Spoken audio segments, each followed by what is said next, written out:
Entre dos mundos, una historia de amor prohibido que desafió al tiempo. Prólogo. El regreso del profesor. El tren de Lyon a Madrid cruzaba las montañas nevadas como una línea de tinta sobre un papel blanco. Etienne Moreau, de 62 años, viajaba con la cabeza apoyada en el cristal, viendo pasar la niebla como si fuera el tiempo mismo. Llevaba una maleta pequeña, un abrigo viejo y una carta sin abrir en el bolsillo interior de la chaqueta. Habían pasado 20 años desde su última estancia en España, desde aquel invierno en el que la juventud, la pasión y la culpa se habían confundido con el olor de los naranjos y la lluvia. Cuando el tren entró en Atocha, el profesor suspiró. Madrid, murmuró, y una sonrisa cansada se dibujó en su rostro. No sabía si regresaba para cerrar una historia o para empezar otra. La universidad lo había invitado a impartir un ciclo de conferencias titulado Amor, pérdida y memoria en la literatura moderna. Sonaba a una broma del destino. Él, que había amado con torpeza y perdido con lucidez, ahora debía hablar del amor con distancia académica. Aún así, aceptó. Quizás porque la edad nos enseña que las heridas no se curan negándolas, sino nombrándolas con calma. Capítulo 1. La primera clase. El aula 316 estaba llena. Etienne se detuvo en la puerta, observando a los jóvenes. Todos parecían vivir en un tiempo sin pausa. Él colocó sus papeles sobre la mesa, escribió en la pizarra con tiza blanca: Seminario, amor y modernidad, lo que el tiempo no destruye. El murmullo se apagó. Buenos días, dijo en un español teñido de acento francés. Hoy hablaremos del amor, no como un sentimiento, sino como una forma de conocimiento. Las miradas se cruzaron, algunas con curiosidad, otras con risa contenida. Etienne continuó. He leído cientos de novelas, ensayos y poemas. Todos hablan de amor, y sin embargo ninguno logra definirlo. Quizás porque el amor no se define, se reconoce. Desde la tercera fila, una joven levantó la mano. Tenía el cabello oscuro, rizado, recogido en un moño desordenado. Sus ojos color miel firmes brillantes lo miraban sin miedo. Profesor, dijo, ¿y si el amor no es algo que se reconoce, sino algo que se inventa? Etienne sonrió. Entonces, señor, ¿y cómo se llama usted? Lucía Navarro. El nombre le golpeó el pecho con la suavidad de un recuerdo. Navarro. Había conocido a una Navarro, hacía años, en una exposición en Lyon, una mujer elegante, de risa grave. Colette Navarro de la Croix. Sacudió la cabeza, volvió al presente. Entonces, señorita Navarro, si el amor se inventa, ¿por qué todos lo sentimos de forma tan parecida? Lucía no se inmutó. Porque todos hemos aprendido a soñarlo igual, profesor. La literatura lo hizo por nosotros. La clase está en un murmullo. Fes. Una mente peligrosa, pensó. Una mente que mira más allá del texto. Esa tarde, mientras repasaba sus notas en el despacho, escribió en el margen del cuaderno: Lucía Navarro. Habla con la certeza de quien ya ha amado, o de quien va a hacerlo pronto. Lucía, por su parte, salió de clase con el corazón agitado. Había oído hablar de Moreau, el profesor francés que había abandonado la universidad por un escándalo nunca aclarado. Nadie sabía exactamente qué había pasado, solo que se había marchado una noche de invierno y que no volvió a dar clases durante 2 décadas. Ahora estaba allí, hablando del amor con voz pausada y melancólica. Lucía sintió que, por primera vez, alguien hablaba de algo que ella entendía sin saber por qué. Al llegar a su piso compartido en Lavapiés, abrió su diario. Hoy conocí al profesor Moreau. Su forma de hablar me recuerda a los hombres de los libros antiguos, los que saben mirar sin pedir nada. Hay algo en él que da miedo y calma al mismo tiempo. Al día siguiente, Etienne salió a caminar por el barrio de las Letras. Madrid tenía ese aire de ciudad vieja que sabe guardar secretos. Compró café, observó las fachadas, se detuvo frente a una librería pequeña. En el escaparate había un cartel: Se buscan libros con historia. No importa el estado, solo la memoria. Sonrió. Esa frase resumía su propia vida. Entró. El dueño, busca un ejemplar de El amor en los tiempos del cólera, dijo Etienne. Ah, García Márquez. Aquí tenemos varios. El librero le ofreció uno con las tapas gastadas. Este ya fue leído muchas veces. Eso le da más valor. Etienne asintió. El amor y los libros comparten eso. Se desgastan cuando valen la pena. De regreso a casa, abrió el libro y se encontró con una dedicatoria escrita a mano, para C, por los días que sobrevivieron al miedo. Sintió un escalofrío. Era su propia letra. Había olvidado ese ejemplar hacía más de 20 años, y la dedicatoria iba dirigida a Colette Delacroix. Corsnopor. Lucía volvió a aparecer en su vida con la insistencia del destino. Asistía a todas las clases, pedía tutorías extra, enviaba correos con reflexiones sobre los textos. Etienne intentaba mantener la distancia, pero algo en la forma en que ella observaba el mundo lo desarmaba. Un día, al salir de clase, ella le alcanzó una carpeta. He escrito algo, dijo. No es un ensayo, es más bien una carta. Él la leyó esa noche. Era una carta imaginaria a un amor imposible. Terminaba con una frase que lo dejó inmóvil. Si amar es perder, prefiero perder contigo que ganar con nadie más. Guardó el papel en el bolsillo de su chaqueta y supo que su vida, una vez más, estaba a punto de complicarse. Capítulo 1. Entre dos mundos. Las semanas siguientes se deslizaron como hojas cayendo sobre el suelo húmedo del campus. Etienne impartía sus clases con precisión, pero su voz se volvía más cálida cada vez que la mirada de Lucía se cruzaba con la suya. Nadie parecía notarlo. O tal vez sí, pero todos fingían no verlo. Así funcionan los secretos que importan. Lucía se había convertido en su sombra luminosa. Llegaba temprano, tomaba apuntes con devoción casi religiosa, y después de clase lo acompañaba a la salida, con el pretexto de hacerle una pregunta más. Él la escuchaba con paciencia, a veces con ternura, siempre con un temblor disimulado. Una tarde, bajo los árboles del retiro, Etienne propuso algo que nunca había hecho con otro alumno. Camine conmigo, dijo. Hoy no hablaremos de teoría. Hoy hablaremos de lo que la teoría no puede explicar. Lucía aceptó sin dudar. Caminaron por el parque, entre músicos callejeros y el olor de las castañas asadas. Él le contó su vida en Francia, la infancia entre libros y silencios, el matrimonio breve que se rompió sin ruido. Ella le habló de su padre ausente, de su madre, una francesa de Lyon que enseñaba arte contemporáneo, y de su deseo de escribir sobre los amores que la historia olvida. Cuando mencionó a su madre, Etienne sintió un leve sobresalto. ¿Tu madre es francesa? Sí, Colette Navarro de la Croix. ¿La conoce? Etienne fingió que no. El apellido me suena, mintió, pero no la recuerdo. El aire se volvió denso por un instante. Usies hams de tema y va a su furo. Cuando termine la carrera, quiero abrir una librería. Una que venda historias que casi nadie quiera leer, pero que merezcan ser recordadas. Eso suena a una forma de fe, respondió él. No, profesor, es una forma de resistencia. A partir de esa tarde, los paseos se repitieron. A veces caminaban hasta el Manzanares, otras se refugiaban en un café pequeño donde el camarero ya los conocía. Etienne hablaba del tiempo como un académico. Lucía lo hacía como si fuera un personaje de novela. Eran dos formas de mirar el mundo, una que buscaba entenderlo, otra que solo quería sentirlo. Un jueves de lluvia, se quedaron solos en el aula después de clase. Lucía se acercó a la pizarra y escribió una frase. Hay amores que no caben en los libros porque pertenecen a la vida. Etienne la leyó despacio. ¿Y usted cree que la vida puede contenerlos? Lucía lo miró con una mezcla de inocencia y desafío. No lo sé, pero me gustaría averiguarlo. El silencio que siguió fue una frontera invisible. Ni él ni ella la cruzaron, pero los dos supieron que ya estaban del otro lado. Con el paso de los meses, el rumor comenzó a circular.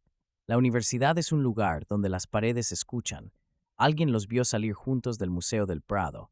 Alguien los vio tomar café en el rastro. Etienne fingía indiferencia, pero cada noche dormía menos. Una tarde, en el él sintió un nudo en el estómago. Esa noche fue a buscarla a su piso. La encontró en la azotea, bajo un cielo encapotado, fumando un cigarrillo con las manos temblorosas. ¿Qué pasa?, preguntó. Lucía lo miró con ojos enrojecidos. Mi madre llega mañana. Viene a Madrid a dar una conferencia. Ah, Etienne se quedó sin aire. ¿Hace cuánto no la ves? 5 años. Y cada vez que viene, todo cambia. Él no dijo nada, solo la abrazó. Fue un gesto breve, pero suficiente para romper todas las barreras. Lucía apoyó la frente en su pecho. El olor a tabaco y lluvia le resultó familiar, como si lo hubiera soñado antes. Etienne la apartó con suavidad. No debemos, empezó a decir. Entonces no digas nada, susurró ella, y lo besó. No fue un beso robado ni torpe, fue un beso consciente, preciso, inevitable. El beso de dos personas que sabían que su historia sería imposible y aún así elegían escribirla. A la mañana siguiente, Etienne despertó con una certeza nueva. El amor no había rejuvenecido su alma, la había vuelto más pesada, más real. Lucía no era una aventura, era una herida que había decidido abrir con calma. En la universidad todo le recordaba a ella, la silla donde solía sentarse, el cuaderno azul con su letra inclinada, el perfume leve a jazmín. Intentó concentrarse, pero la realidad lo traicionaba. Esa tarde, al llegar a su despacho, encontró una carta, sin remitente. La abrió con manos temblorosas. Querido profesor, no se asuste del amor, no lo piense tanto, piénselo cuando ya no esté. No había firma, pero no hacía falta. Orne Aniforn. Esa noche llovía. Lucía llamó a su puerta empapada, con un abrigo fino y los ojos llenos de algo entre miedo y deseo. No podía quedarme en casa, dijo. Etienne la dejó pasar. El silencio los envolvió como un pacto. Ella se quitó el abrigo, él preparó té. Cuando se miraron, comprendieron que ya no había marcha atrás. Durmieron juntos esa noche. No fue pasión desbordada, sino una ternura profunda, una especie de confesión. En la penumbra, Etienne pensó que amar a Lucía era como leer una novela sabiendo que terminaría mal, pero sin poder dejar de pasar las páginas. Al amanecer, el teléfono sonó. Lucía se despertó sobresaltada. Etienne contestó. Profesor Moreau, una voz femenina, madura, con acento francés. Sí, habla Colette Navarro de la Croix. El corazón se le detuvo. Quisiera verlo. Estoy en Madrid. Lucía despertó y lo encontró inmóvil, con el auricular aún en la mano. ¿Quién era? Él tardó en responder. Tu madre. Lucía lo miró, y por un instante el tiempo se detuvo. Los fantasmas del pasado regresaban, vestidos de elegancia y memoria. Etienne cerró los ojos. Sabía que el amor más grande de su vida acababa de convertirse, una vez más, en un campo de batalla en dos mundos. Capítulo 3. El regreso de Colette. El avión procedente de Lyon aterrizó en Barajas una mañana gris de noviembre. Colette Navarro de la Croix descendió con la elegancia que nunca había perdido. Llevaba un abrigo beige, un pañuelo de seda azul y esa mirada que parecía capaz de leer lo que otros callaban. Tenía 58 años, y una calma que solo se adquiere después de haber amado demasiado y perdido lo suficiente. El motivo oficial de su viaje era una conferencia sobre el arte y la memoria femenina en el siglo XX. El motivo real solo ella lo sabía, ver a su hija y confirmar una sospecha que le roía el alma desde hacía semanas. Dawn. Cuando Lucía la vio en la salida del aeropuerto, sintió una mezcla de emoción y ansiedad. 5 años sin verla, y sin embargo, nada había cambiado en su forma de caminar. Altiva, decidida, segura de que el mundo la esperaba. Mamá. Lucía sonrió, pero su voz tembló. Mi pequeña filósofa, respondió Colette abrazándola. Has crecido, y sin embargo sigues teniendo los ojos de cuando soñabas con cambiar el mundo. Lucía rió con ternura. Sigo soñando, pero ahora sé que el mundo no siempre escucha. Colette la observó con curiosidad. Hay algo en tu voz, dijo despacio. Estás enamorada. Lucía se sonrojó. No digas tonterías. Si tú eres males en unas carens aus en mi foot. Y Colette sintió un escalofrío, una advertencia invisible, como si el tiempo retrocediera 20 años para mostrarle un rostro que creyó enterrado. Esa misma tarde, la universidad organizó un cóctel de bienvenida para los conferencistas invitados. Lucía insistió en acompañar a su madre. Etienne, como miembro honorario del comité académico, debía estar allí también. El destino, con su cruel sentido del humor, eligió ese momento para cerrar el círculo. Etienne entró al salón, con un vaso de vino en la mano. El murmullo de los invitados era una sinfonía de idiomas. Entonces la vio. Colette. El tiempo no la había vencido, solo la había convertido en una versión más precisa de sí misma, sus ojos grises, su sonrisa contenida. Por un instante, Etienne creyó estar soñando. Colette también lo vio. El vaso que sostenía Lucía tembló. La madre se detuvo, y el aire se volvió denso. Profesor Moreau, dijo ella, con un tono que mezclaba sorpresa y una serenidad ensayada. ¿Cuánto tiempo? Etienne no logró responder al instante. Colette, murmuró, apenas audible. 20 años. Lucía miró a uno y a otro, sin entender del todo. ¿Se conocen? Colette respiró hondo. Sí, hija, mucho antes de que tú nacieras. La cena transcurrió bajo una tensión casi teatral. Los tres en la misma mesa, no había miembro for, except was tall. Etienne hablaba de literatura con cortesía. Colette sonreía con ironía. Lucía se perdía entre sus palabras. Cuando el brindis terminó, Colette se acercó a Etienne. Necesitamos hablar. Lo sé. Se citaron al día siguiente en un café discreto cerca del Museo del Prado. Colette llegó puntual. Etienne ya la esperaba, con una taza de café medio vacía. Durante un momento, ninguno habló. Solo se miraron, intentando reconocer al otro bajo las capas del tiempo. No esperaba verte aquí, dijo ella. Ni yo a ti, respondió él, y menos a través de tu hija. Colette bajó la mirada. Así que lo sabía. Lo supe cuando pronunció tu apellido. Etienne sonrió con tristeza, pero no pude detenerlo.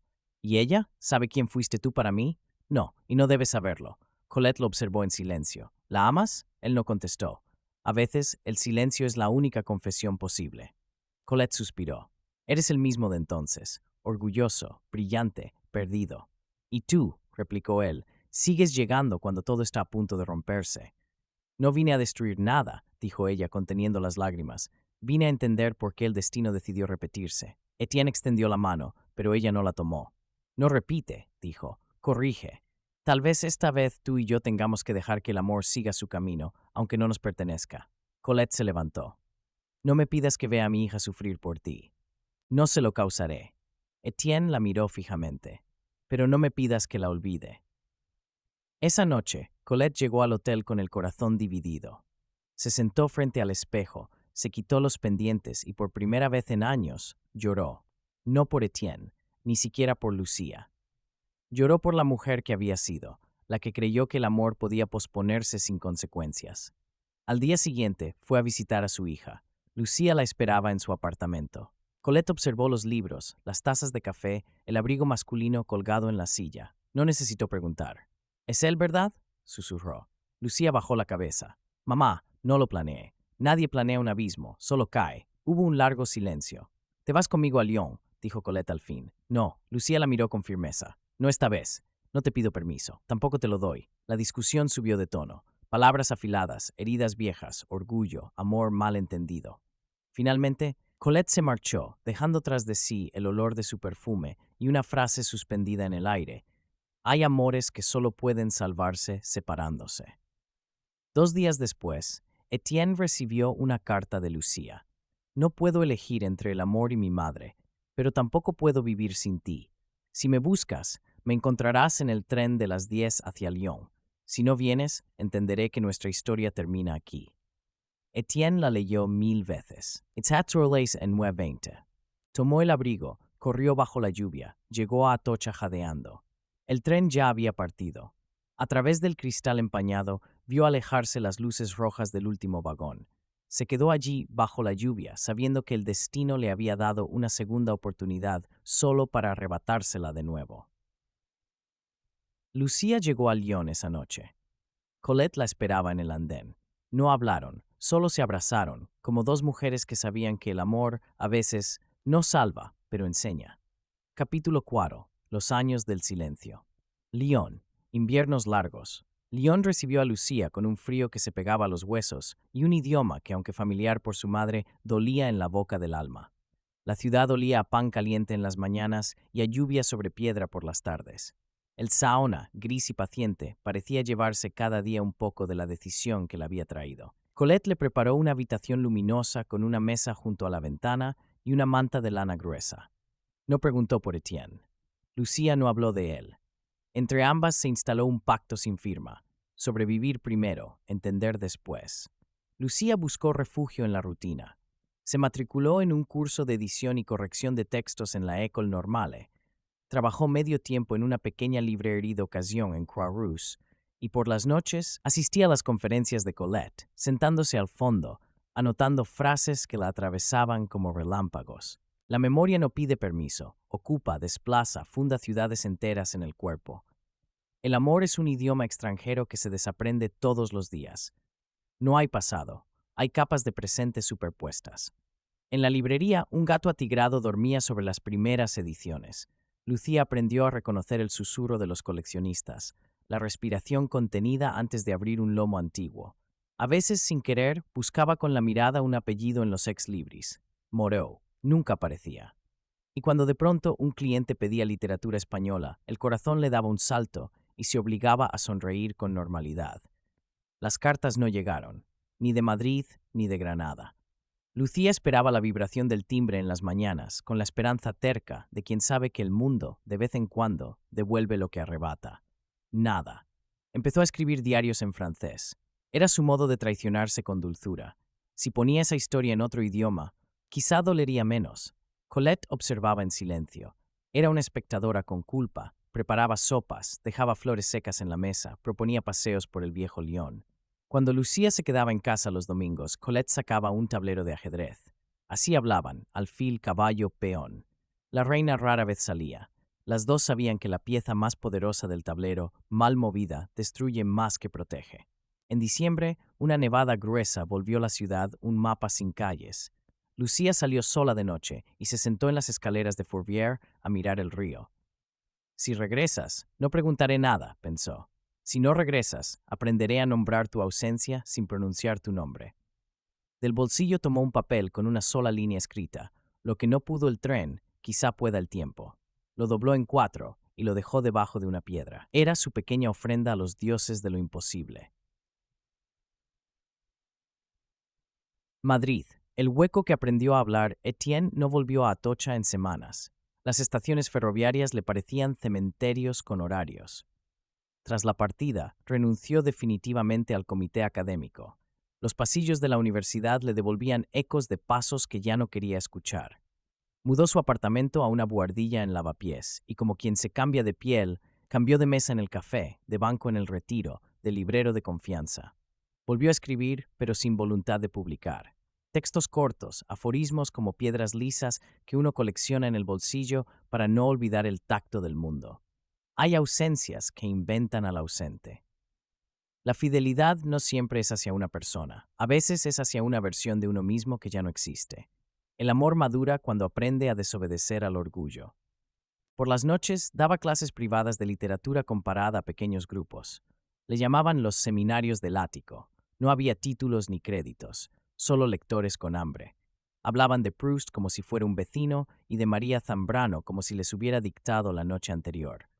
Cada sesión, Etienne ponía un vinilo distinto y un té de menta. No mencionaba nombres propios de su vida. La literatura era la única biografía permitida. Una de aquellas tardes, alguien dejó en su buzón un sobre sin remitente.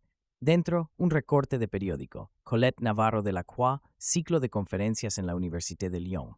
Al pie, subrayado a lápiz, la memoria es un animal migratorio. Etienne cerró los ojos. Imaginó una sala, un atril y dos perfiles superpuestos en la penumbra. La náusea antigua regresó, no por celos, sino por la evidencia de su cobardía en Atocha. Esa noche, caminó hasta la estación. Se sentó en un banco y escuchó durante horas el sistema de megafonía. No tomó ningún tren. Aprendía por fin la disciplina más difícil, no moverse. No quarter non turbinales. 3. El hilo tense canon. Durante casi un año, lo que hubo entre Lyon y Madrid fueron palabras que no se enviaron. Colette escribió 2 cartas que rompió. Etienne redactó 3 que quemó en una taza de café. Lucía trazó postales con acuarelas del Saona y las guardó en una caja de zapatos. Se habían convertido en habitantes del condicional. Si hubiera, si pudiera, si volviera. Pero la vida, obstinada, seguía colocando señales diminutas, como migas de pan en la nieve. Un domingo, en el mercadillo de Quai Saint-Antoine, Lucía hojeó un montón de libros apolillados. Encontró una edición francesa de Madame Bovary anotada al margen con una letra angulosa y clara. En la primera página, un ex libris, E. Moreau. Se llevó el libro sin regatear. Colette, al verlo sobre la mesa, no dijo nada. El apellido llenó la sala como una bruma. Lucía pasó el dedo por esas iniciales toda la tarde, como si acariciara un rostro a través de un cristal. En Madrid, un librero de viejo en la calle del Espíritu Santo le ofreció a Etienne una gramática española de 1958. Dentro, una foto en blanco y negro, 2 mujeres en un balcón del Albaicín, una de ellas la más joven, con ojos que parecían pronunciar su nombre aún antes de haberlo conocido. Detrás, con tinta azul desvaída, Lucía y yo, verano que no debemos olvidar. Firma CNI, no la compró. Están en instant desing una vez en día para que entro un tamit, waitering. Se en el Yeyu. El deshielo llegó de pronto. A finales de marzo, Colette cayó enferma. Una infección mal curada se complicó en neumonía. Lucía durmió 3 noches en una silla del hospital. En la cuarta, llamó a Madrid. «Soy yo», dijo, y el silencio al otro lado fue un cuarto que conocía. «Mamá está ingresada». «No sé si. Voy», respondió Etienne, sin preguntarle a quién llamaba mamá. Viajó con una maleta pequeña y un libro en el bolsillo. Al llegar a Lyon, preguntó por el ala de neumología con la torpeza de quien regresa a una ciudad que lo perdonó antes de oírlo. Al abrir la puerta de la habitación, vio a Colette dormida, la piel blanca sobre las sábanas, la respiración medida con el metrónomo de las máquinas. Lucía estaba junto a la ventana. La luz de la tarde la recortaba en un perfil que él habría dibujado de memoria incluso ciego. «Gracias por venir», dijo ella, sin acercarse. Él asintió. No hubo abrazo. No hubo reproches. Había algo sagrado cuando la muerte rondaba. Las palabras aprendían a ponerse de pie. Colette despertó con lentitud. Al verlo, sonrió de ese modo suyo que mezclaba ironía y afecto. «Siempre llegas tarde, Etienne», susurró. «Pero llego», contestó él sentándose junto a la cama. Pasaron 3 días como 3 años. Leían en voz alta para ella fragmentos de Yourcenar, cartas de George Sand, poemas de Cernuda. A veces, Colette se dormía en mitad de una frase y ellos la dejaban continuar en sueños, cuidando el hilo de su respiración como quien protege una lámpara del viento. La cuarta noche, Colette pidió estar sola con Etienne. «La arranqué de ti para que no repitiera mi historia», dijo con una lucidez de filo. «La condené a una variación». «Yo la perdí por miedo», admitió él, «y por orgullo. Nadie pierde por una sola causa. La vida es polifónica». Tosió, apretó su mano. «Cuando me vaya, no la salves. Haz algo más difícil. No la retengas. Y si ella vuelve, será por ella, no por ti». Se quedaron así callados como 2 antiguos adversarios que al fin escuchan la música del mismo bando. Colette mejoró lo suficiente para recibir el alta. Les pidió a ambos que la llevaran al río. Caminó despacio, del brazo de Etienne, mientras Lucía compraba castañas en un puesto. El viento olía a metal limpio. Colette miró el agua con una indulgencia nueva. «El Saona siempre me recordó que todo fluye sin nuestra autorización», dijo. «Ni siquiera el amor pregunta la hora». De regreso a casa, se durmió en el sofá. Etienne y Lucía prepararon una sopa en silencio. Cuando las cucharas chocaron, se miraron por primera vez sin el ángel custodio de la culpa entre medias. «No he aprendido a olvidar», dijo ella. «Yo tampoco», contestó él. «Pero he aprendido a no exigirte que me recuerdes». No se besaron. La abstinencia fue un puente más sólido que cualquier promesa. La herencia invisible. La convalecencia de Colette duró semanas. En ese tiempo puso en orden papeles, donó libros, clasificó cartas. Una tarde llamó a Lucía a su despacho. Sobre la mesa, 2 cajas iguales. «Para cuando yo no esté», dijo, sin dramatismos. «En esta, mis cuadernos de investigación. En esta otra, mi biografía que nunca escribí». Lucía abrió la segunda. Encontró fotografías, billetes de tren, entradas de exposiciones, un mechón de su propio pelo de niña, atado con cinta azul. En el fondo, un pequeño sobre con su nombre. «Te quise a mi modo, que a veces fue torpe. Te salvé de mí cuando no supe salvarme. Si alguna vez te preguntan por mí, di la verdad, que fui valiente tarde y cobarde temprano, y que aprendí el significado de la palabra dejar cuando ya nadie me pedía que lo hiciera». Lucía cerró los ojos. Colette, al verla temblar, la tomó de la mano, gesto raro en ella. «El amor tiene 2 artes, hermanas, elegir y renunciar. No me perdones, haz algo más útil, aprende». Esa noche, Lucía soñó con Granada, no con Etienne, sino con el olor a jazmín y el repiqueteo de las cucharillas en los bares. Al despertar, su decisión no era un trueno, sino una lluvia fina. Iba a volver. No sabía cómo, ni cuándo, ni para qué vida. Pero la dirección de su brújula había salido del armario. Se lo dijo a Colette en el desayuno. La madre no discutió. Le pidió solo un mes para estar más fuerte. Lucía asintió. Etienne escuchó desde el pasillo y, por primera vez desde Atocha, no corrió detrás de un tren. Se quedó. Había comprendido a su modo la última lección de Colette. Orwell King. Granada, la puerta entreabierta. Un mes después viajaron los 3, Lyon, Madrid, Granada. Colette insistió en conocer la ciudad antes de que su cuerpo, obstinadamente culto, empezara a poner límites. Granada las recibió con ese modo suyo de pronunciar la luz en andaluz.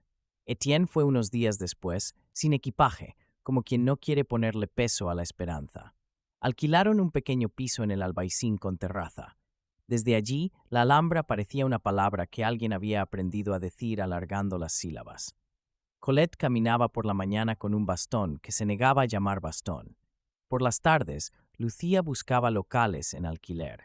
Soñaba con una librería pequeña, con mesas para leer despacio y un estante dedicado a correspondencias, cartas verdaderas para quienes ya no sabían escribirlas. Etienne la acompañaba a mirar escaparates vacíos. Hablaban poco, pero cuando se despedían, la mano de uno se demoraba un segundo más en la del otro. Habían llegado a esa etapa difícil y preciosa en la que toda prisa es traición. El local apareció en una esquina con sombra a la hora justa. Un antiguo taller de enmarcación con suelo hidráulico y vigas a la vista. Las paredes tenían manchas de tiempo que parecían mapas. El dueño, un viudo con manos de carpintero, escuchó a Lucía describir la librería casi como si estuviera recitando un poema. Al final dijo: «El precio es este, pero si prometes abrir la puerta todas las mañanas, pase lo que pase, te quito un cuarto». Los libros necesitan horario. Firmaron. Brindaron con vino joven en vasos de agua. Colette dejó sobre el mostrador un sobre, el cheque que años atrás había entregado en aquella escena que hoy recordaban con ternura. «Para que la vida, por una vez, sí se parezca a la literatura», dijo. La librería se llamó Entre dos mundos.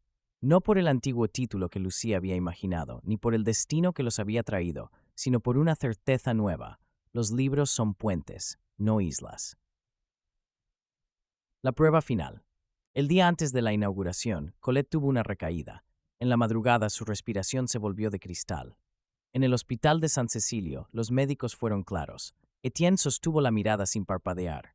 Lucía apretó los labios hasta hacerse sangre. A Colette le quedaban días, quizá horas. Pidió volver a casa. En la terraza, con una manta y té de hierbabuena, miró la Alhambra alumbrada. «¡Qué espectáculo tan impúdico!», sonrió. Morirse mirando esto es una falta de educación y un privilegio. Lucía se sentó a su lado. Etienne, enfrente. 3 tazas, 3 manos, 3 maneras distintas de decir adiós. «No me recen», pidió. «Léame». Lucía abrió Cartas a un joven poeta. Leyó despacio, como quien pela una fruta. Etienne siguió con Zambrano y un párrafo subrayado. «La claridad no es la mirada del sol, sino la del alba». Colette sintió con los ojos. El alba estaba cerca. Al amanecer pidió una última cosa. «Prométanme que no harán de mí un mito. Déjenme ser una mujer que se equivocó con estilo». Rieron los 3, como si la risa fuera una medicina que por fin sí curaba. Colette murió cuando el primer vendedor de pan abrió el puesto. En el cristal de la terraza, el vapor del té dibujó un corazón efímero que nadie alcanzó a fotografiar. La enterraron en el cementerio de San José, en la colina. En la lápida, Lucía mandó grabar una línea suya. «Fixter hatter su cloudingris mensen lavros». Esa tarde, Lucía cerró la librería antes de abrirla. Puso una sola tarjeta en la puerta. «Hoy leemos en casa». Los vecinos dejaron flores, cartas, silencios. Etienne barrió despacio el suelo. El gato del barrio, autoproclamado gerente nocturno, adoptó la alfombra de la entrada como trono. Al tercer día, Lucía abrió las puertas. No hubo discurso. Solo una mano que giró una llave y otra que encendió una lámpara. Entró la primera clienta, una niña con trenzas que preguntó si había cuentos con finales que no dan miedo. «Aquí todos los finales dan un poco de miedo», dijo Lucía sonriendo, «pero también ganas de seguir leyendo». Etienne se quedó a ordenar las mesas. Cuando el último cliente salió, cerraron juntos. En el silencio por fin se miraron como 2 sobrevivientes que descubren que la orilla es un verbo. «¿Y ahora?», preguntó él. «Ahora nada heroico», dijo ella. «Vente mañana temprano». «Hay que desembalar poesía». Él rió. Habían inventado su idioma. Una carta que sí llegó. Un mes después, llegó a nombre de Lucía un sobre con matasellos de Lyon. No era la letra de Colette. Dentro, una nota del notario y un cuaderno encuadernado en tela azul. Cuaderno de Lyon, para cuando ya no dé tiempo. Eran notas de Colette, no sobre Etienne ni sobre la culpa, sino sobre cómo sobrevivir a lo sobrevivible. Recetas, listas de libros para curar inviernos, mapas de paseos donde el corazón baja la guardia, y en la última página una dirección de correo que no era una dirección, sino una bendición. Si te quedas, que sea porque eliges. Si te vas, que sea sin prisa. Si amas, que no se note la obediencia. Y si dudas, hija, abre la librería. Lucía cerró el cuaderno y lo puso en una repisa a la altura de los niños, allí donde los consejos no se oxidan. La vida empezó a encontrar el ritmo de una ciudad con siesta. Mañanas de pedidos, tardes de lectura en voz alta, noches de tertulia con té y 2 copas de vino. Etienne trajo desde Madrid sus cajas, libros, vinilos, una tetera abollada. No hubo mudanza, hubo traslado de centro de gravedad. Cuando alguien preguntaba qué eran, respondían sin solemnidad: somos una librería hace de qué y qué, entre lo que fuimos y lo que nos atrevemos a hacer. Umbral de capítulo, lo que viene. El verano trajo turistas, el otoño, alumnos, el invierno una calma densa. Y con la primavera llegó una carta inesperada, esta vez con sello de París y el membrete de una universidad. Estimado profesor Moreau, tenemos el honor de invitarle a impartir una cátedra extraordinaria en Granada. Programa conjunto con la librería Entre Dos Mundos. Habían sido los propios lectores quienes propusieron el ciclo. El rumor de la librería había cruzado fronteras. Lecturas al aire libre, correspondencias anónimas en un mural, niños que aprendían a escribir cartas a sus abuelos y a sus futuros. La noche antes de la primera sesión, Lucía y Etienne bajaron la persiana a medias y se quedaron en el umbral, mirando la calle empedrada. ¿Estás lista?, preguntó él. No, dijo ella. Y por eso sí, se tomaron de la mano. No hubo promesas, hubo presencia. Detrás, en la penumbra, la sombra de Colette parecía asentir como quien aprueba un párrafo bien construido. Y entonces, Granada hizo lo que sabe. Sonó una guitarra en alguna casa, alguien rió, y una brisa con olor a jazmín empujó la puerta adentro, como si la ciudad misma quisiera entrar a escuchar. Los años del silencio. Lyon, inviernos largos. Lyon recibió a Lucía con un frío que se pegaba a los huesos y un idioma que, aunque familiar por su madre, dolía en la boca del alma. La ciudad olía a pan caliente en las mañanas y a lluvia sobre piedra por las tardes. El Saona, gris y paciente, parecía llevarse cada día un poco de la decisión que la había traído. Colette le preparó una habitación luminosa con una mesa junto a la ventana y una manta de lana gruesa. No preguntó por Etienne. Lucía no habló de él. Entre ambas se instaló un pacto sin firma: sobrevivir primero, entender después. Lucía buscó refugio en la rutina. Se matriculó en un curso de edición y corrección de textos en la École Normale. Trabajó medio tiempo en una pequeña librería de ocasión en Croix-Rousse y por las noches asistía a las conferencias de Colette, sentándose al fondo, anotando frases que la atravesaban como relámpagos. La memoria no pide permiso, ocupa, desplaza, funda ciudades enteras en el cuerpo. El amor es un idioma extranjero que se desaprende todos los días. No hay pasado, hay capas de presente superpuestas. En la librería un gato atigrado dormía sobre las primeras ediciones. Lucía aprendió a reconocer el susurro de los coleccionistas, la respiración contenida antes de abrir un lomo antiguo. A veces, sin querer, buscaba con la mirada un apellido en los ex libris. Moreau. Nunca aparecía. Eva es un cliente de literatura española. El corazón le daba un salto y se obligaba a sonreír con normalidad. Las cartas no llegaron, ni de Madrid ni de Granada. Lucía esperaba la vibración del timbre en las mañanas, con la esperanza terca de quien sabe que el mundo, de vez en cuando, devuelve lo que arrebata. Nada. Empezó a escribir diarios en francés. Era su modo de traicionarse con dulzura. Si ponía esa historia en otro idioma, quizá dolería menos. Colette observaba en silencio. Era una espectadora con culpa. Preparaba sopas, dejaba flores secas en la mesa, proponía paseos por el viejo Lyon. Cuando Lucía se quedaba en casa los domingos, Colette sacaba un tablero de ajedrez. Así hablaban: alfil, caballo, peón. La reina rara vez salía. Las dos sabían que la pieza más poderosa del tablero, mal movida, destruye más que protege. En diciembre, una nevada gruesa volvió la ciudad un mapa sin calles. Lucía salió sola de noche y se sentó en las escaleras de Fourvière a mirar el río. Si regresas, no preguntaré nada, pensó. Si no regresas, aprenderé a nombrar tu ausencia sin pronunciar tu nombre. Del bolsillo tomó un papel con una sola línea escrita: lo que no pudo el tren, quizá pueda el tiempo. Lo dobló en 4 y lo dejó debajo de una piedra. Era su pequeña ofrenda a los dioses de lo imposible. 2. Madrid, el hueco que aprendió a hablar. Etienne no volvió a Atocha en semanas. Las estaciones ferroviarias le parecían cementerios con horarios. Tras la partida, renunció definitivamente al comité académico. Los pasillos de la universidad le devolvían ecos de pasos que ya no quería escuchar. Mudó su apartamento a una buhardilla en Lavapiés y, como quien se cambia de piel, cambió de mesa en el café, de banco en el retiro, de librero de confianza. Volvió a escribir, pero sin voluntad de publicar. Textos cortos, aforismos como piedras lisas que uno colecciona en el bolsillo para no olvidar el tacto del mundo. Hay ausencias que inventan al ausente. La fidelidad no siempre es hacia una persona, a veces es hacia una versión de uno mismo que ya no existe. El amor madura cuando aprende a desobedecer al orgullo. Por las noches, daba clases privadas de literatura comparada a pequeños grupos. Les llamaban los seminarios del ático. No había títulos ni créditos, solo lectores con hambre. Hablaban de Proust como si fuera un vecino y de María Zambrano como si les hubiera dictado la noche anterior. Cada sesión, Etienne ponía un vinilo distinto y un té de menta. No mencionaba nombres propios de su vida. La literatura era la única biografía permitida.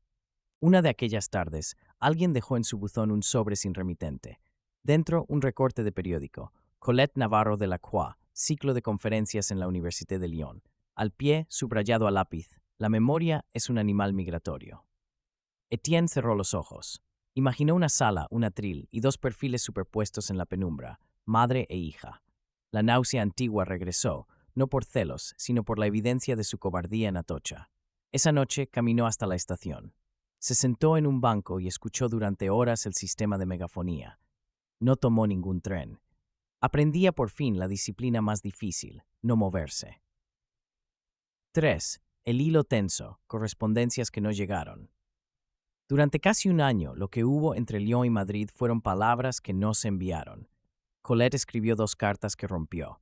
Etienne redactó 3 que quemó en una taza de café. Lucía trazó postales con acuarelas del Saona y las guardó en una caja de zapatos. Se habían convertido en habitantes del condicional. Si hubiera, si pudiera, si volviera.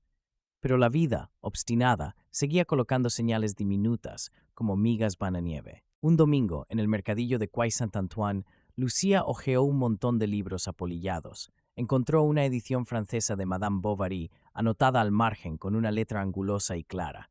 En la primera página, un ex libris, Moreau. Se llevó el libro sin regatear. Colette, al verlo sobre la mesa, no dijo nada. El apellido llenó la sala como una bruma. Lucía pasó el dedo por esas iniciales toda la tarde como si acariciara un rostro a través de un cristal. En Madrid, un librero de viejo en la calle del Espíritu Santo le ofreció a Etienne una gramática española de 1958.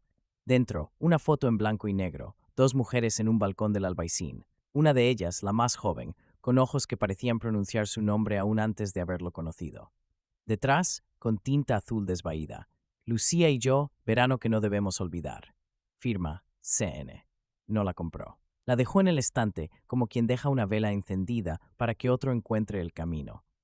4. La grieta en el hielo. El deshielo llegó de pronto. A finales de marzo, Colette cayó enferma. Una infección mal curada se complicó en neumonía. Lucía durmió 3 noches en una silla del hospital. En la cuarta llamó a Madrid. «Soy yo», dijo, y el silencio al otro lado fue un cuarto que conocía. «Mamá está ingresada. No sé si...» «Voy», respondió Etienne, sin preguntarle a quién llamaba mamá. Viajó con una maleta pequeña y un libro en el bolsillo. Al llegar a Lyon, preguntó por el ala de neumología con la torpeza de quien regresa a una ciudad que lo perdonó antes de oírlo. Al abrir la puerta de la habitación, vio a Colette dormida, la piel blanca sobre las sábanas, la respiración medida con el metrónomo de las máquinas. Lucía estaba junto a la ventana. La luz de la tarde la recortaba en un perfil que él habría dibujado de memoria, incluso ciego. «Gracias por venir», dijo ella, sin acercarse. Él asintió. No hubo abrazo, no hubo reproches. Había algo sagrado cuando la muerte rondaba. Las palabras aprendían a ponerse de pie. Colette despertó con lentitud. Al verlo, sonrió de ese modo suyo que mezclaba ironía y afecto. «Siempre llegas tarde», Etienne susurró. «Pero llego», contestó él, sentándose junto a la cama. Pasaron 3 días como 3 años. Leían en voz alta para ella fragmentos de Georges Senard, cartas de George Sand, poemas de Cernuda. A veces, Colette se dormía en mitad de una frase y ellos la dejaban continuar en sueños, cuidando el hilo de su respiración como quien protege una lámpara del viento.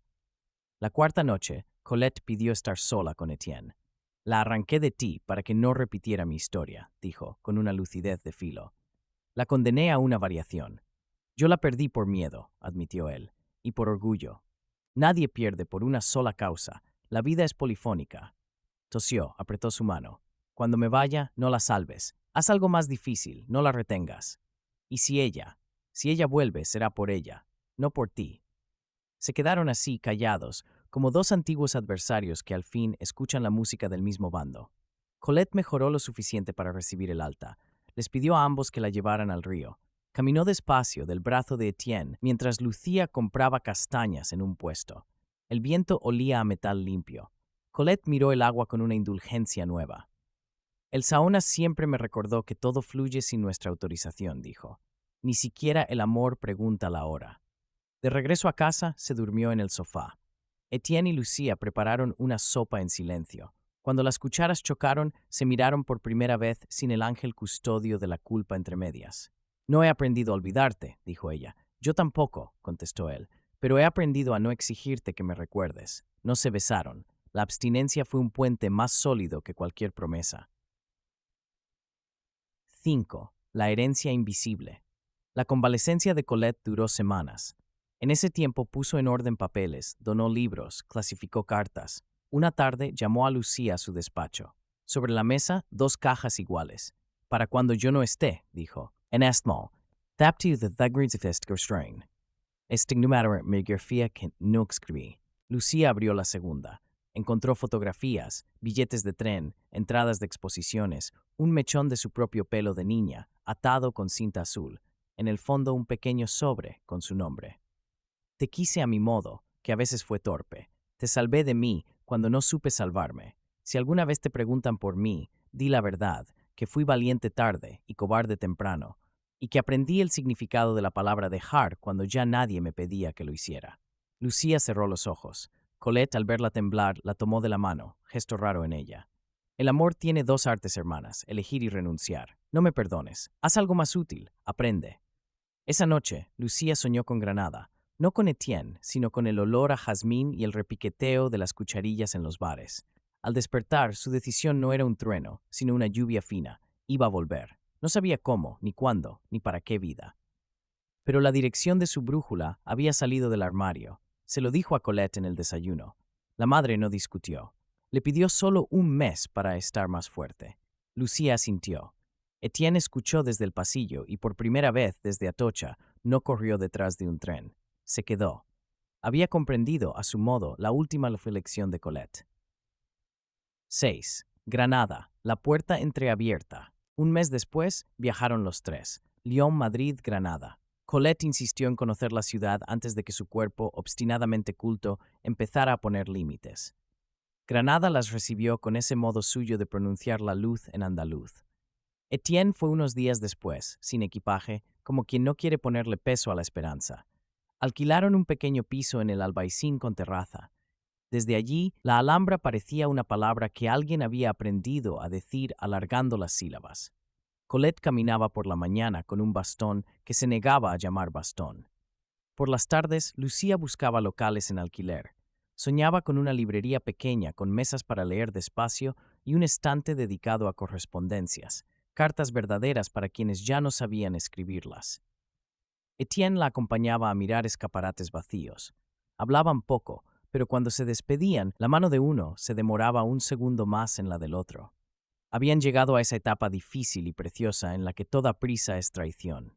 El local apareció en una esquina con sombra a la hora justa, un antiguo taller de embarcación con suelo hidráulico y vigas a la vista. Las paredes tenían manchas de tiempo que parecían mapas. El dueño, un viudo con manos de carpintero, escuchó a Lucía describir la librería casi como si estuviera recitando un poema. Al final, dijo, el precio es este. Pero si prometes abrir la puerta todas las mañanas, pase lo que pase, te quito un cuarto. Los libros necesitan horario. Firmaron, brindaron con vino joven en vasos de agua. Colette dejó sobre el mostrador un sobre, el cheque que, años atrás, había entregado en aquella escena que hoy recordaban con ternura. Para que la vida por una vez sí se parezca a la literatura, dijo. La librería se llamó Entre dos mundos. No por el antiguo título que Lucía había imaginado, ni por el destino que los había traído, sino por una certeza nueva. Los libros son puentes, no islas. Core. C. La prueba final. El día antes de la inauguración, Colette tuvo una recaída. En la madrugada, su respiración se volvió de cristal. En el hospital de San Cecilio, los médicos fueron claros. Etienne sostuvo la mirada sin parpadear. Lucía apretó los labios hasta hacerse sangre. A Colette le quedaban días, quizá horas. Pidió volver a casa. En la terraza, con una manta y té de hierbabuena, miró la alhambra alumbrada. ¡Qué espectáculo tan impúdico!, sonrió. Morirse mirando esto es una falta de educación y un privilegio. Lucía se sentó a su lado, Etienne enfrente. 3 tazas, 3 manos, 3 maneras distintas de decir adiós. No me recen, pidió, léame. Lucía abrió Cartas a un joven poeta. Leyó despacio, como quien pela una fruta. Etienne siguió con Zambrano y un párrafo subrayado. La claridad no es la mirada del sol, sino la del alba. Colette sintió con los ojos. Prométanme que no harán de mí un mito. Déjenme ser una mujer que se equivocó con estilo. Rieron los 3, como si la risa fuera una medicina que por fin sí curaba. Colette murió cuando el primer vendedor de pan abrió el puesto. En el cristal de la terraza, el vapor del té dibujó un corazón efímero que nadie alcanzó a fotografiar. La enterraron en el cementerio de San José, en la colina. En la lápida, Lucía mandó grabar una línea suya. Fui extranjera en todos los países, menos en los libros. Esa tarde, Lucía cerró la librería antes de abrirla. Puso una sola tarjeta en la puerta. Hoy leemos en casa. Los vecinos dejaron flores, cartas, silencios. Etienne barrió despacio el suelo. El gato del barrio, autoproclamado gerente nocturno, adoptó la alfombra de la entrada como trono. Al tercer día, Lucía abrió las puertas. No hubo discurso, solo una mano que giró una llave y otra que encendió una lámpara. Entró la primera clienta, una niña con trenzas que preguntó si había cuentos con finales que no dan miedo. Aquí todos los finales dan un poco de miedo, dijo Lucía sonriendo, pero también ganas de seguir leyendo. Etienne se quedó a ordenar las mesas. Cuando el último cliente salió, cerraron juntos. En el silencio, por fin, se miraron como 2 sobrevivientes que descubren que la orilla es un verbo. ¿Y ahora?, preguntó él. Ahora, nada heroico, dijo ella. Vente mañana temprano. Hay que hablar poesía. Él rió. Había inventado su idioma. 8. Una carta que sí llegó. Un mes después, llegó a nombre de Lucía un sobre con matasellos de Lyon. No era la letra de Colette. Dentro, una nota del notario y un cuaderno encuadernado en tela azul. Cuaderno de Lyon, para cuando ya no dé tiempo. Eran notas de Colette, no sobre Etienne ni sobre la culpa, sino sobre cómo sobrevivir a lo sobrevivible. Recetas, listas de libros para curar inviernos, mapas de paseos donde el corazón baja la guardia, y en la última página una dirección de correo que no era una dirección sino una bendición. Si te quedas, que sea porque eliges. Si te vas, que sea sin prisa. Si amas, que no se note la obediencia. Y si dudas, hija, abre la librería. Lucía cerró el cuaderno y lo puso en una repisa a la altura de los niños, allí donde los consejos no se oxidan. La vida empezó a encontrar el ritmo de una ciudad con siesta. Mañanas de pedidos, tardes de lectura en voz alta, noches de tertulia con té y 2 copas de vino. Etienne trajo desde Madrid sus cajas, libros, vinilos, una tetera abollada. No hubo mudanza, hubo traslado de centro de gravedad. Cuando alguien preguntaba qué eran, respondían sin solemnidad: somos una librería que hace de puente. ¿Entre qué y qué? Entre lo que fuimos y lo que nos atrevemos a ser. 9. Umbral de capítulo, lo que viene. El verano trajo turistas, el otoño, alumnos, el invierno, una calma densa. Y con la primavera llegó una carta inesperada, esta vez con sello de París y el membrete de una universidad. Estimado profesor Moreau, tenemos el honor de invitarle a impartir una cátedra extraordinaria en Granada. Programa conjunto con la librería Entre Dos Mundos. Habían sido los propios lectores quienes propusieron el ciclo. El rumor de la librería había cruzado fronteras, lecturas al aire libre, correspondencias anónimas en un mural, niños que aprendían a escribir cartas a sus abuelos y a sus futuros. La noche antes de la primera sesión, Lucía y Etienne bajaron la persiana a medias y se quedaron en el umbral, mirando la calle empedrada. ¿Estás lista?, preguntó él. No, dijo ella, y por eso sí, se tomaron de la mano. No hubo promesas, hubo presencia. Detrás, en la penumbra, la sombra de Colette parecía sentir como quien aprueba un párrafo bien construido.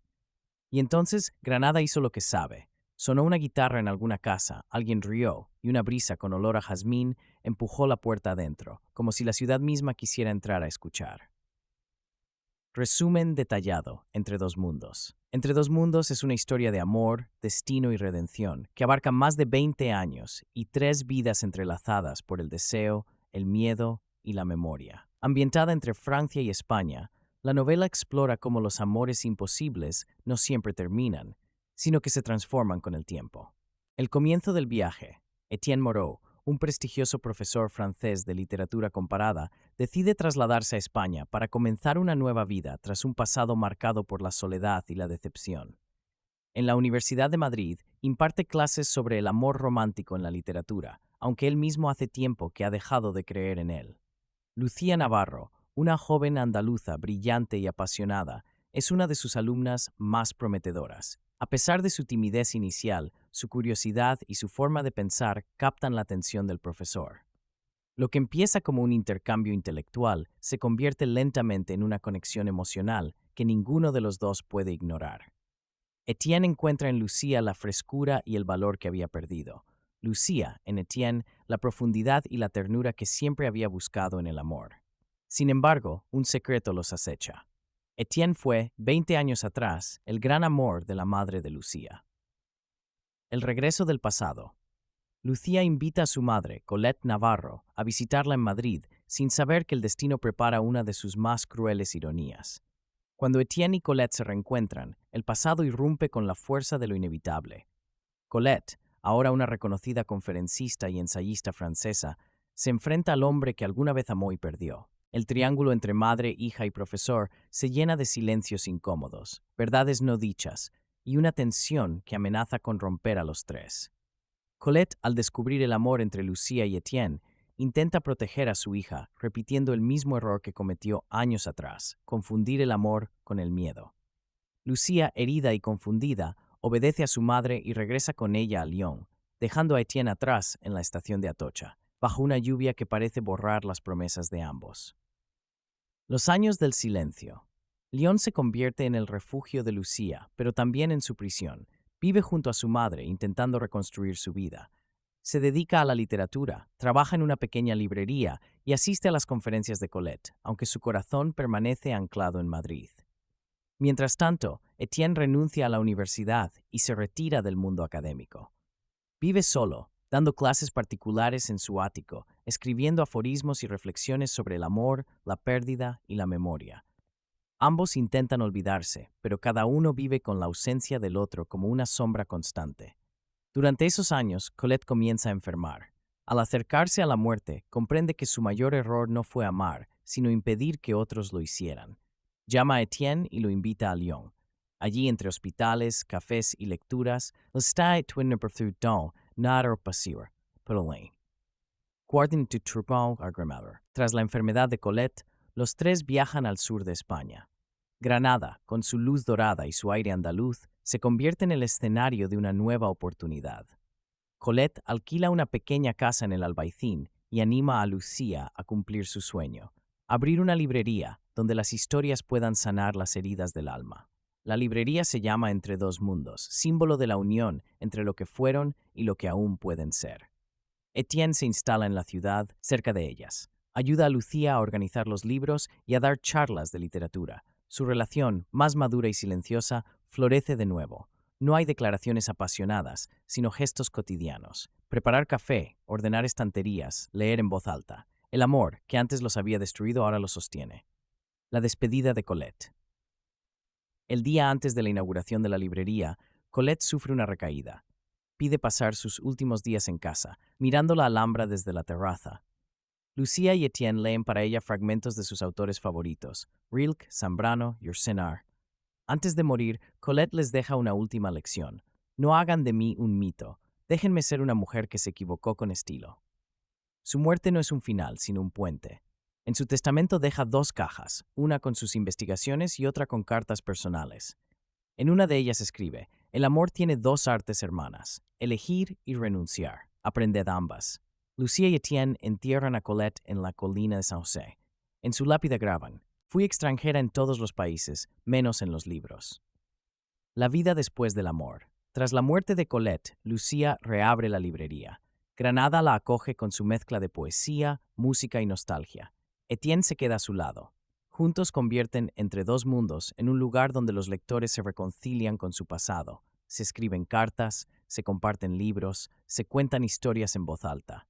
El amor entre ellos ya no es una llama, sino una brasa que calienta sin quemar. 2 años después, Lucía descubre que está embarazada el mismo día que Etienne recibe una invitación para volver a enseñar en la Universidad de Barcelona. Pero esta vez no dudan. Eligen quedarse en Granada. Su hijo Gabriel nace en primavera, bajo un cielo cubierto de jazmines. Colette ya no está, pero su voz sigue en las paredes, en los libros y en el cuaderno que dejó. Si te quedas, que sea porque eliges. Si amas, que no se note la obediencia. Set, el círculo completo. Los años pasan. La librería se convierte en un punto de encuentro entre generaciones. Los turistas buscan postales de la Alhambra, los vecinos llevan flores y los jóvenes leen poesía. Etienne y Lucía envejecen juntos sin dramatismos. Viven lo que Emma Bovary habría despreciado, una vida pequeña, pero real. Cada noche, Etienne escribe en su diario: hay amores que nacen para ser contados y otros para ser vividos. El nuestro empezó como literatura y terminó siendo vida. La historia se cierra donde empezó, entre libros, entre mundos, entre silencios. El amor no desapareció, solo cambió de forma. Porque como escribe Etienne en la última página de su libro, el verdadero amor no se escribe, se vive. Una historia sobre el amor que desafía al tiempo, la memoria y la culpa. Un profesor francés, una joven andaluza y una madre atrapada entre el pasado y el perdón. Desde Lyon hasta Granada, Entre dos mundos demuestra que el amor verdadero no es el que vence, sino el que resiste.